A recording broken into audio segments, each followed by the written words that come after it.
Republican Joe Boykin is the new councilman for Charleston County Council's District 8 seat.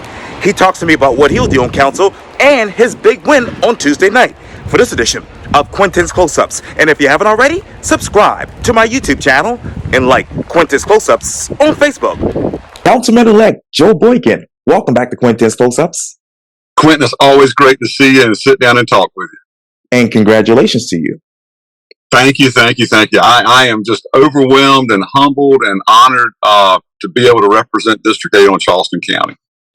You talk about obviously representing. What got you from being a candidate to now actually representing those residents in that district?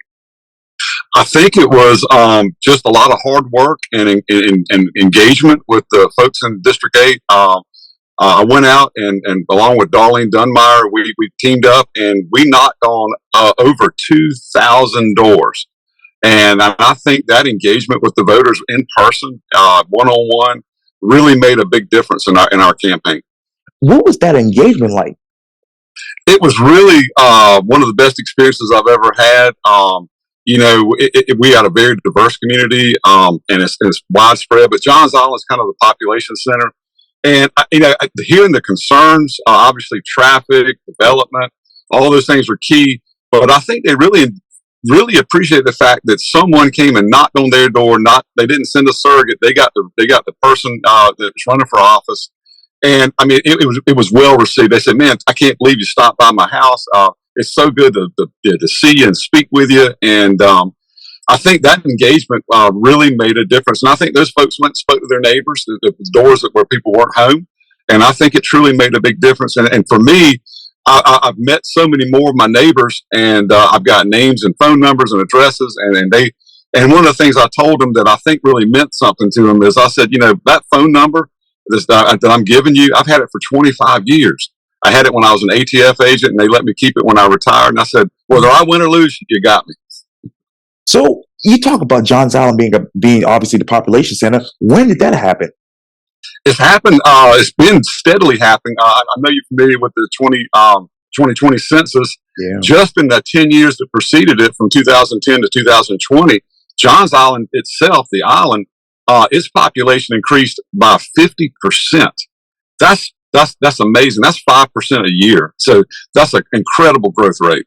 So where do you see that growth rate going in the next 5 to 10 years? I think it'll continue to an extent. I think the growth rate will also, and it's already started, moving to the southern end of the county. Ravenel and Hollywood are experiencing unprecedented growth. And, with the recent annexation in Ravenel, more homes are going to come. And that brings me back to one of my big platform issues was the urban growth boundary. I love Johns Island. I love the Low Country. I love Edisto and Meggett and we've got some of the most beautiful, culturally rich areas in the state, and I want to protect those. I am fine with growth. I just want to make sure we put it where it belongs, and that we do a good job being good stewards and protecting all of our beautiful forests and wetlands and maritime areas. And that's really what I want to stand up for. I want to see that urban growth boundary strengthened. And I don't want to see it move. I think folks on Wabalaw were very concerned. I think folks on Edisto were. And I think I got a tremendous amount of support in those areas because they know I will keep my word, and I will do all in my power to keep, much of our area rural and keep that character. So in the 1999 Charleston County Plan, a suburban rural area edge was established as a tool to delineate, that is, the rural area from the urban and suburban area. So where's that edge right now in your district? The edge in my district, it cuts through Johns Island, to be honest. I mean, it goes through West Ashley. And that agreement is only between Charleston County and the city of Charleston. Those are the two partners in that. And on Johns Island, you can kind of run down Brownswood Road, and then it cuts back and works its way, across Maybank Highway, and then it works its way back towards the airport area. And so that line's very important. That covers about 20% of Johns Island, which means we've got 80% of that island that has the less dense, more rural area. And it will also work as a buffer between Johns Island and Wabalaw, which is very rural, and we need to keep it that way. And that's what the folks down there want. And so I'm very attuned to it. And but it's okay, because I want us to have a vibrant urban center. The city of Charleston's on Johns Island.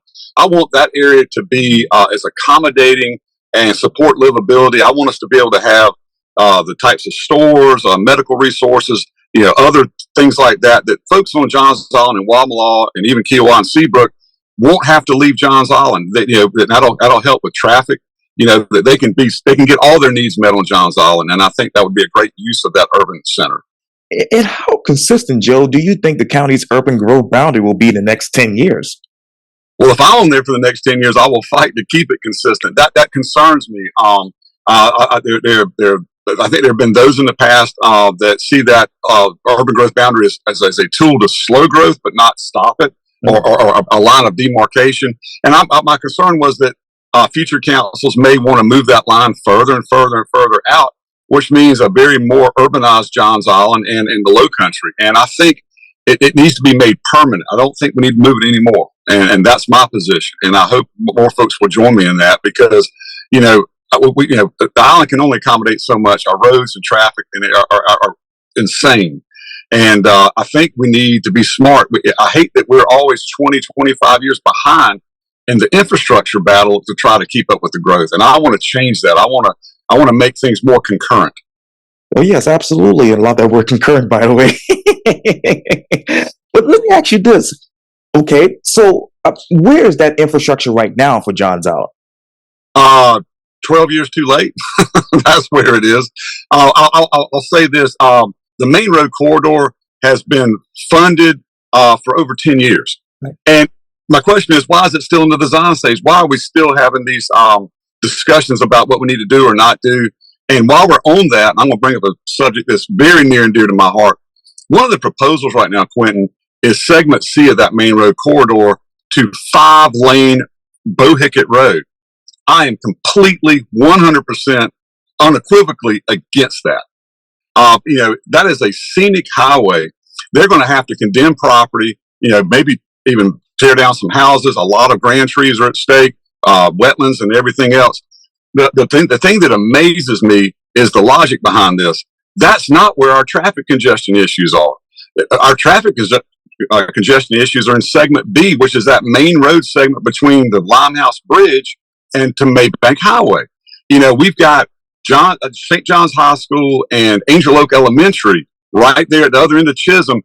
All those parents are trying to get in and out of there, dropping their kids off at rush hour in the morning and kind of rush hour in the afternoon when the folks at Kiowa are letting off. And the only traffic control device there is a stop sign at the end of Chisholm Road. And so people are having to be courteous and let people in and out, and traffic stalls. And so I want to see, and currently, Charleston County is doing nothing with that intersection. Nothing at all. And so I want to see a roundabout put there, and then a connector road from that roundabout going over to Brownswood. Why do you say that's necessary? Well, we're getting a new school in Johns Island that's going to be over there on River Road, near the Swiggert's Landing subdivision. And if we did that, Quintin, first of all, would slow traffic down, make it a safer intersection. Traffic would constantly move. Those people that are trying to drop their kids off and get back, a lot of those folks are going to have kids at Angel Oak and the new elementary school. And you know how tough it is being a parent trying to, ferry your kids to all your schools and get them there on time. So if we do that as a plan, we can keep a lot of that traffic off of Main Road and River Road. And those parents will have a safer way of making ingress and egress to the other school. And so that's something I want to pursue as a new council member.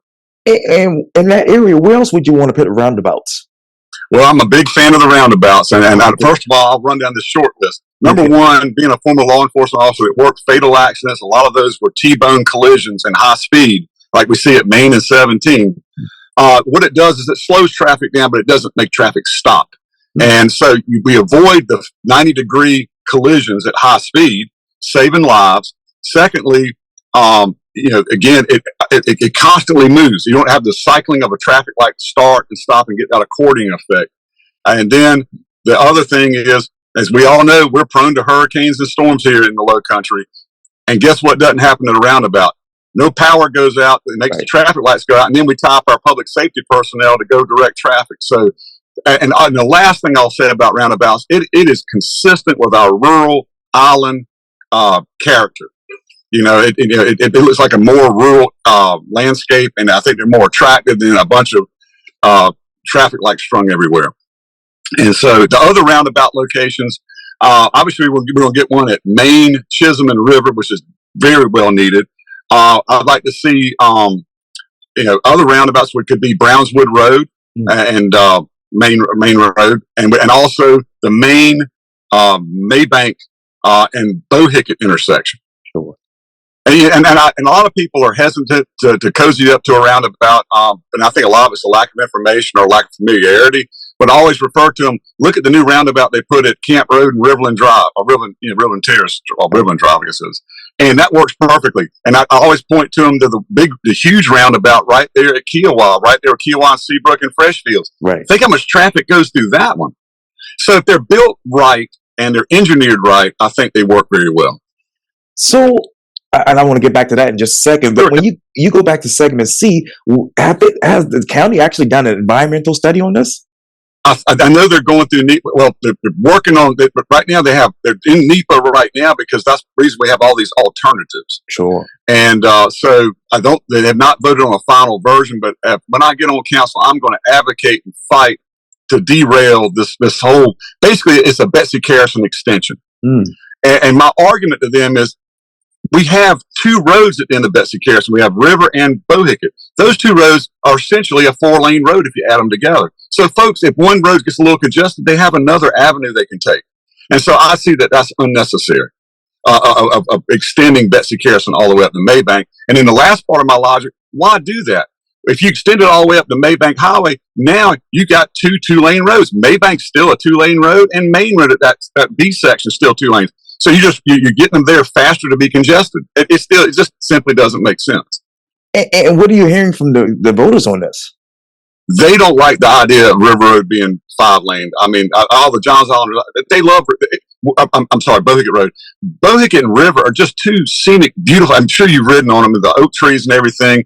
And it's Johns Island. That's what we are. I mean, we are a beautiful island and majestic oak trees. We're home of the angel oak, the largest tree, east of the Mississippi River, maybe the oldest tree. And so I think that's a symbol for Johns Island in District 8 and something we should be proud of. And those live oak lined roadways they're beautiful. And I want to see that we keep that. And I know you got to run, but I want to. Sure, I'll go as long as you want to. Go ahead. I wish I could. Zoom's telling me no.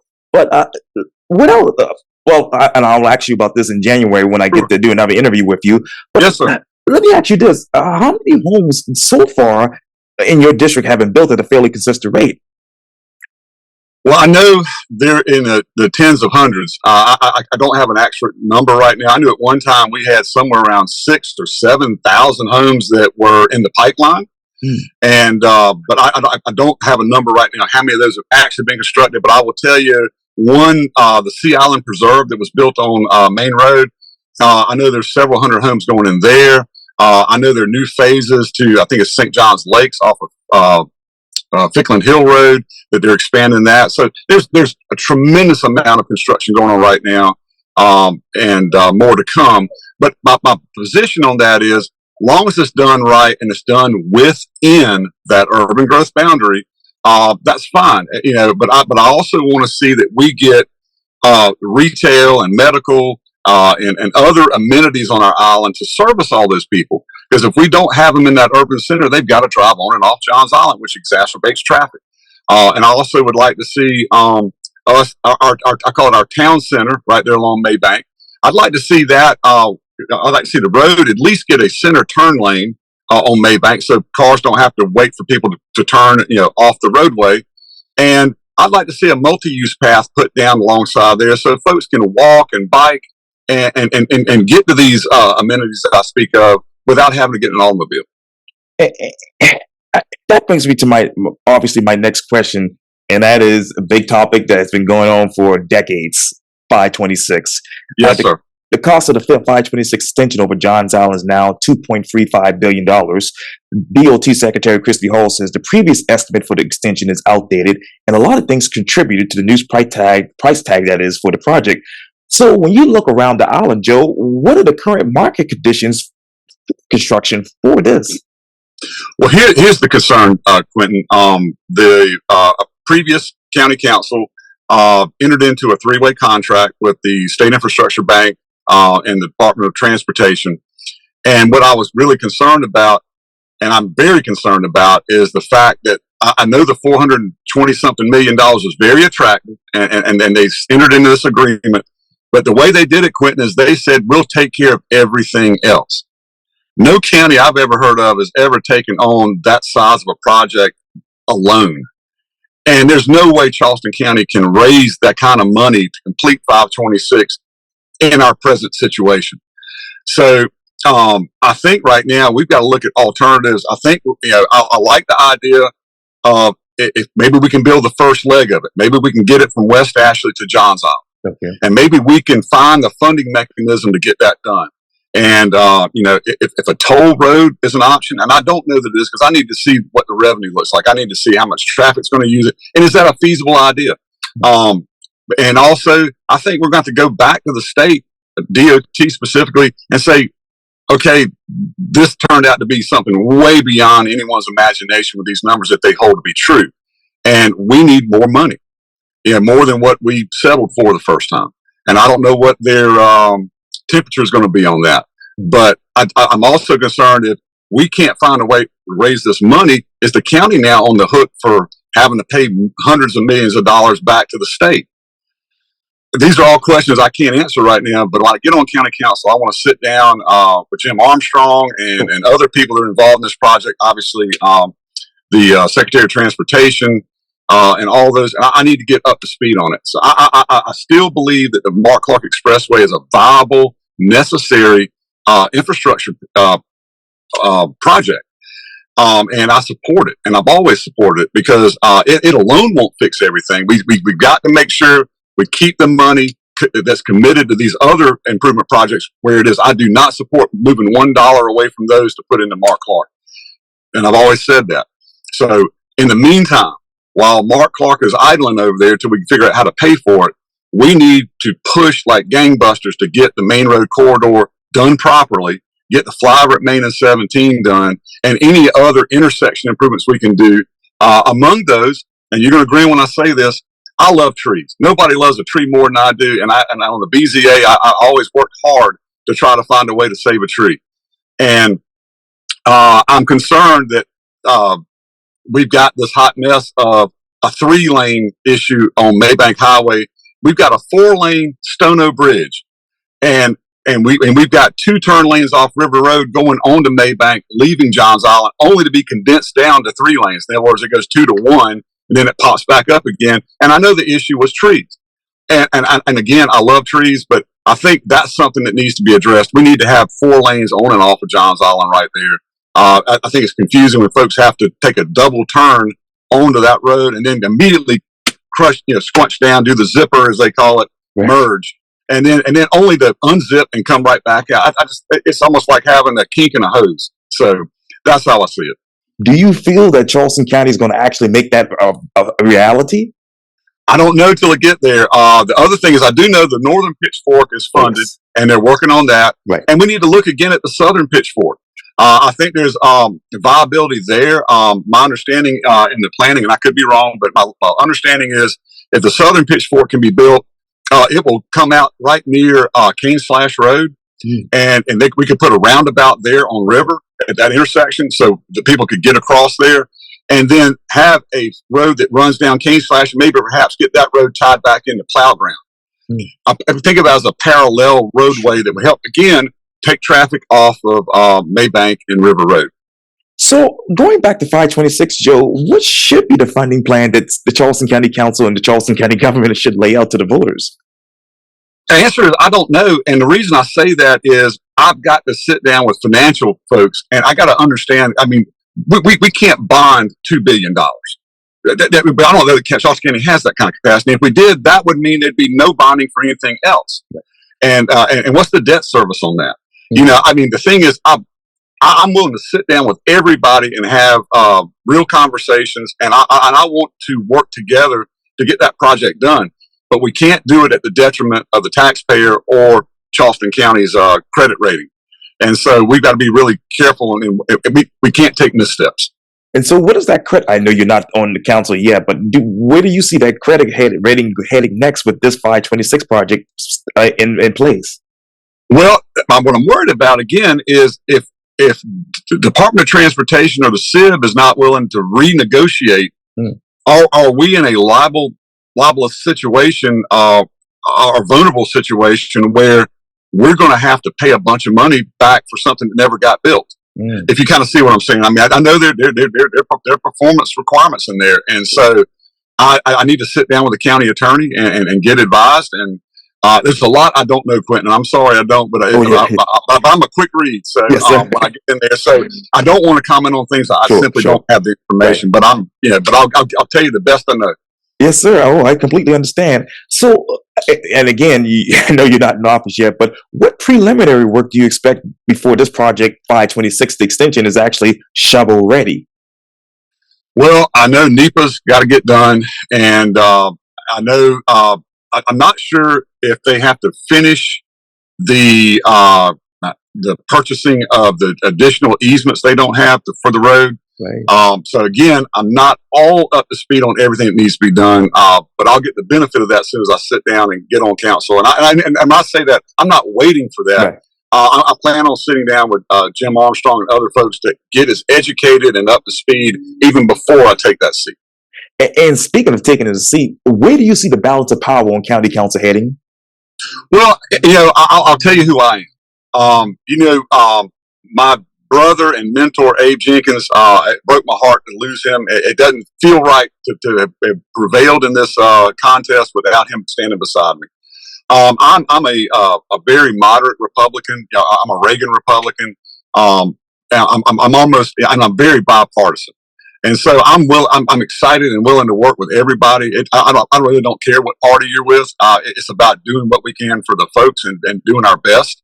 And so it's going to be a Republican majority. We know that. I mean, and so, I would presume there'll most likely be a Republican chairman, and I don't know because council is yet to vote on that. But I hope that it's a very bipartisan council, that we work together, Democrats and Republicans, to come to what's the word I'm looking for, a consensus on issues. And I hope that we can take the things that divide us and set them aside and concentrate on the things we can agree about and work together and compromise. Councilman-Elect Joe Boykin, thank you so much for your time. And again, welcome back to Quintin's Close-Ups. Thank you, Quintin. Always a pleasure, sir. Likewise.